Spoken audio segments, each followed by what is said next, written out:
Merci beaucoup pour l'invitation. Donc, c'est un projet qui a été financé par l'IRSST, qui a impliqué un nombre assez important de collaborateurs.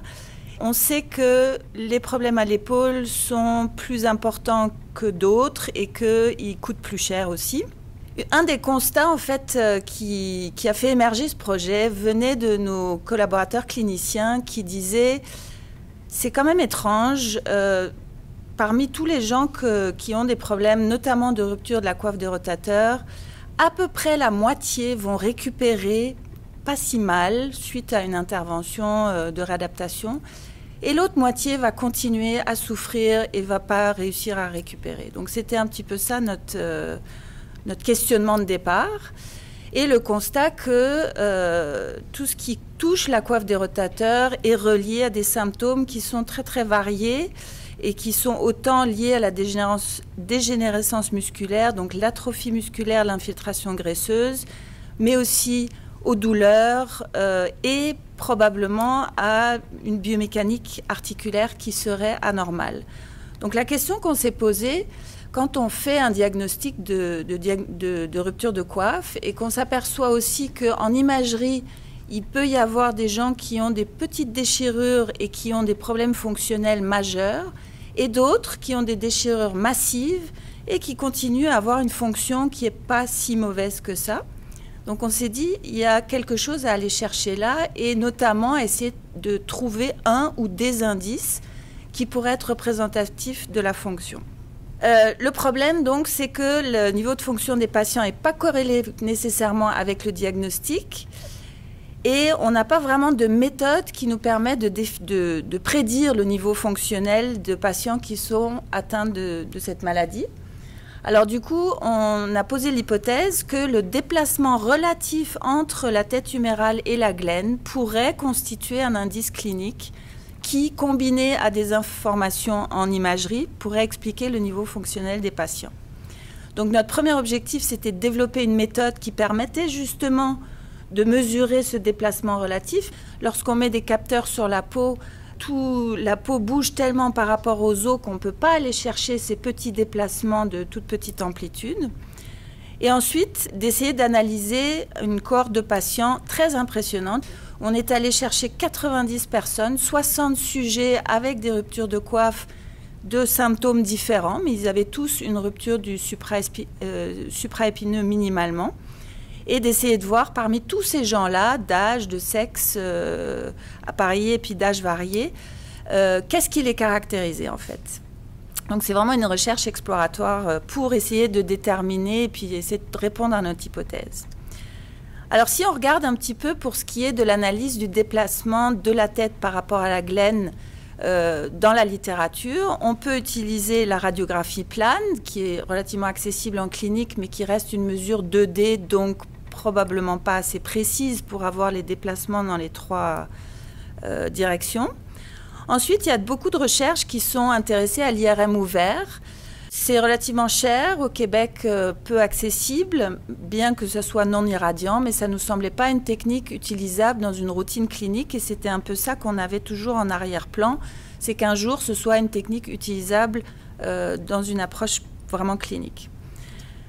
D'autres recherches ont utilisé ce qu'on appelle le Model-Based X-Ray, donc il s'agit de faire une reconstruction 3D CT scan des os du patient et ensuite de faire une fluoroscopie pendant un mouvement fonctionnel et à chaque image, on va recaler les os 3D sur les images fluoroscopiques. C'est ce qui est considéré un peu le golden standard aujourd'hui, qui a ses limites aussi, même en termes de précision. Je ne rentrerai pas dans les détails, mais ce qui est certain, c'est que c'est extrêmement long à faire, ça devient très irradiant. Et quand on parle de rupture de la coiffe des rotateurs, on est face à une maladie qui certes est importante pour notre société, mais qui ne justifie pas forcément le déploiement d'autant de technologies. Et il se trouve que nous avons à Montréal maintenant un système de radiologie basse dose qui s'appelle EOS et qui permet de prendre 2 radiographies face profil du corps entier et de la reconstruction 3D des os qui sont radiographiés. C'est utilisé pour le membre inférieur et le bassin et la colonne vertébrale depuis plusieurs années. Et là, on s'est dit, on pourrait peut-être utiliser ou profiter du fait qu'on est dans du basse dose pour faire ce qu'on appelle de la pseudo-cinématique, c'est-à-dire plusieurs images à des positions différentes et des reconstructions 3D des os sur ces images. Donc je vous ai dit, on a beaucoup de sujets. Là, je vais vous présenter tout à l'heure des résultats sur 75 d'entre eux. En tout, on en avait 90. Il y en a certains qu'on a dû éliminer. Je vous montrerai pourquoi après.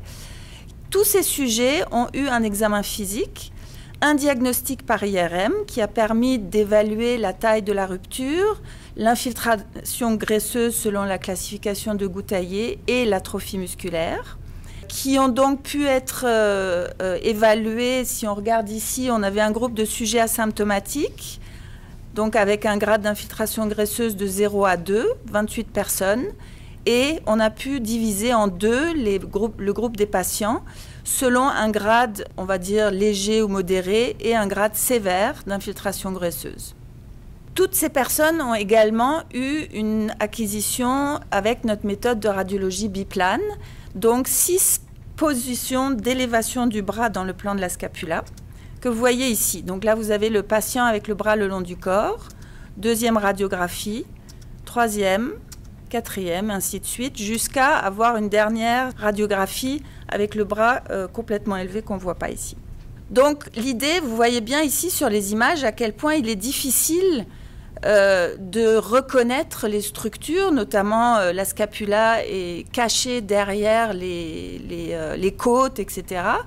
Donc pour pouvoir vraiment bien suivre cette structure, on a été obligé de développer une méthode qui faisait intervenir un modèle paramétré de l'omoplate. Comment ça marche? Alors on a d'abord sur chacune des radiographies identifié des points anatomiques clairement visibles, donc sur lesquels il n'y avait pas de questionnement, qui pouvaient être visibles dans une ou les deux, idéalement, radiographies face profil.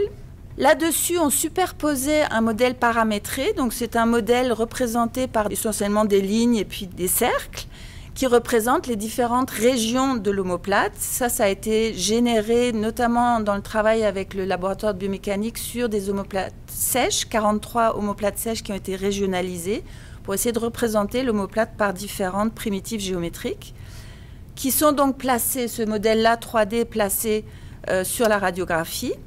On va ensuite, vu qu'on a des contours, pouvoir déformer ces contours sur les contours radiographiques qu'on peut voir à l'œil nu, ce qui nous permet ensuite de faire un recalage rigide sur chacune des radiographies, de manière à représenter, comme vous voyez ici en bas, la tête humérale qui est représentée par une sphère, et l'omoplate qui va donc bouger à chaque élévation du bras. Et on va pouvoir regarder les deux os l'un par rapport à l'autre pour les différentes positions. Donc ici, vous avez de nouveau, une fois qu'on fixe l'omoplate, on peut aller regarder comment bouge la tête par rapport à ça dans un système de coordonnées qui est défini au niveau de la glène. Et ça nous permet de calculer automatiquement la pseudo-cinématique de la tête humérale par rapport à la glène.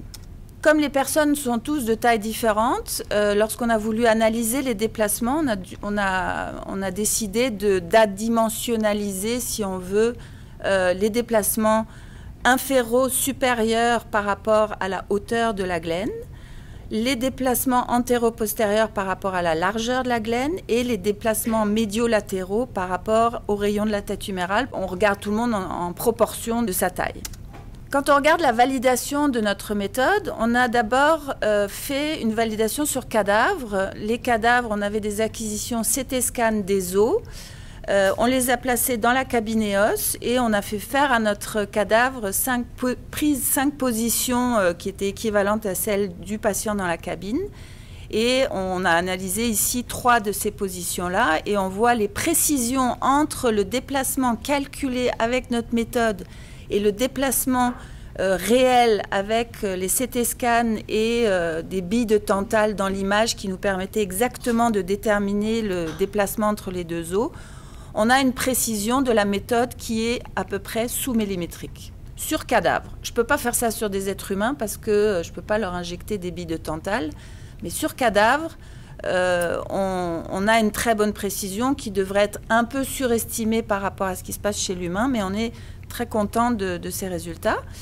Et ensuite de ça, on a analysé 6 sujets avec des images réelles par 2 opérateurs qui 3 fois analysaient les images pour essayer de voir la variabilité. Est-ce que la cinématique qui est calculée, une fois que je recale les os, que j'identifie les points, etc., est-ce qu'elle va être toujours la même? Et donc là, on voit qu'on a des intervalles de confiance, donc d'erreur entre 2 évaluateurs ou entre plusieurs répétitions d'un même évaluateur qui varient entre 3,6 degrés et puis 2 degrés, selon l'axe dans lequel on regarde. Ici, millimètres, excusez-moi, on parle de millimètres ici. Donc si on regarde dans la direction inféro-supérieure, qui est la 3e colonne ici, on est à peu près autour de 2 mm de variabilité d'un évaluateur à l'autre. Donc il faut garder ça en tête. Maintenant, si je reviens sur la cohorte de patients, donc on a regardé tous ces patients, toutes ces images, etc. Et on a d'abord analysé quels étaient nos sujets que nous avions.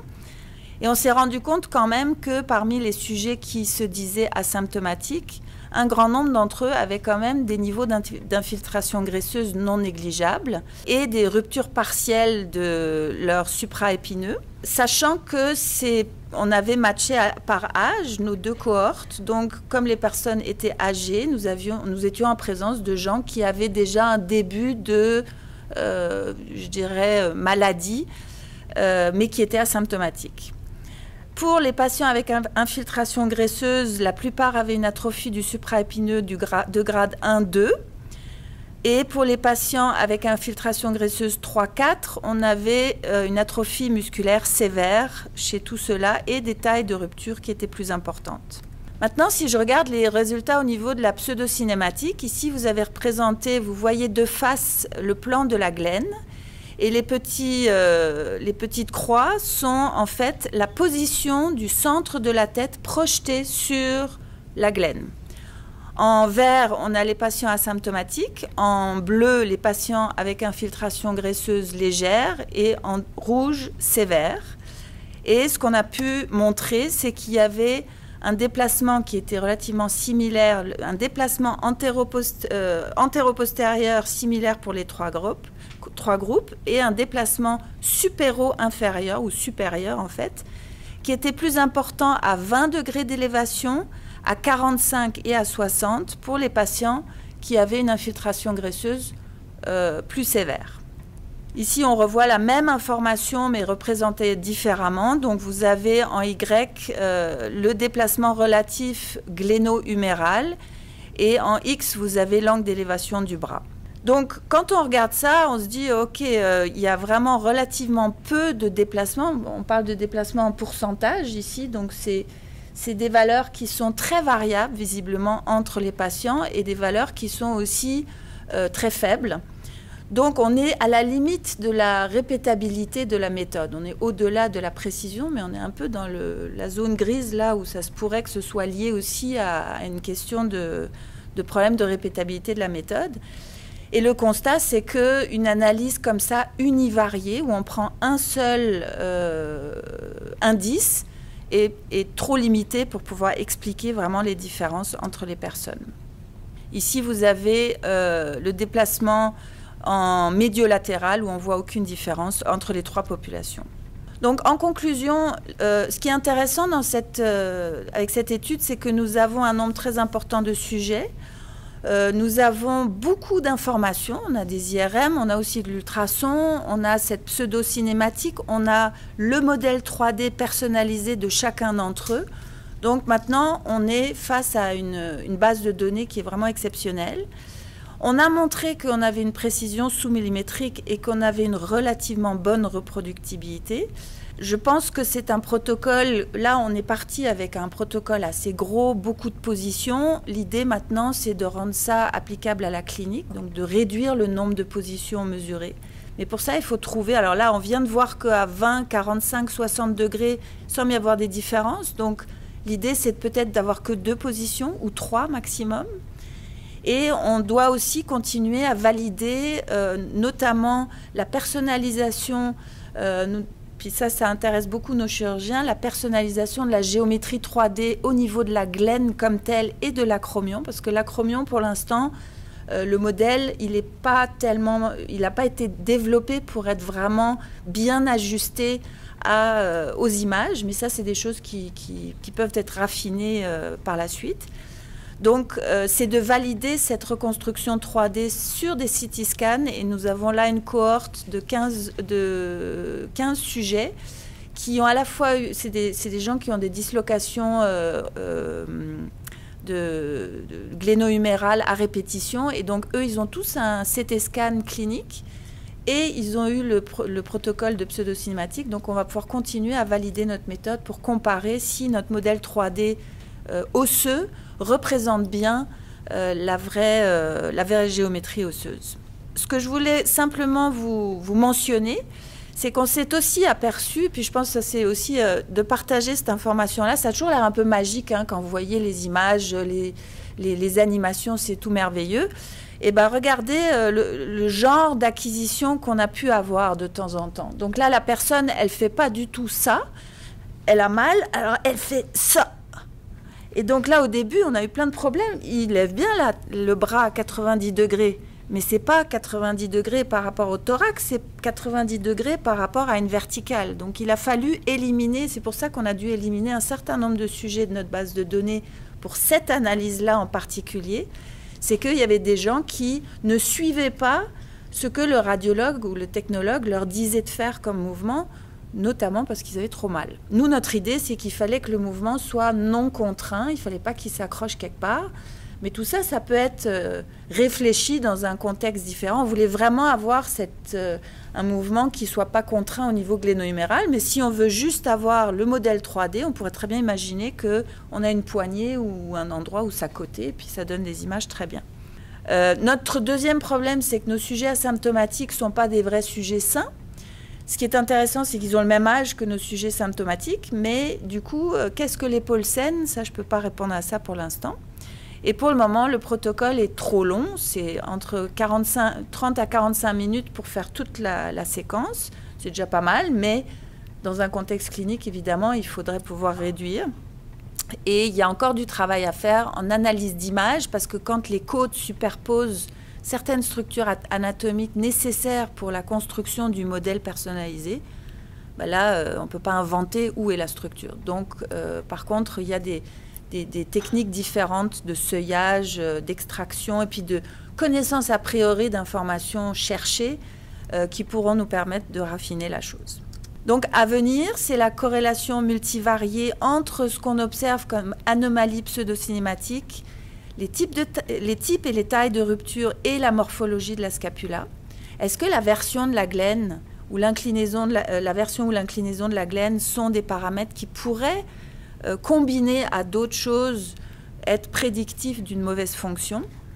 Et comme je disais, simplifier le protocole pour une utilisation en clinique avec un choix des acquisitions qui donnent le plus d'informations fonctionnelles et qui pourraient ensuite permettre aussi d'automatiser la méthode. Voilà, je vous remercie.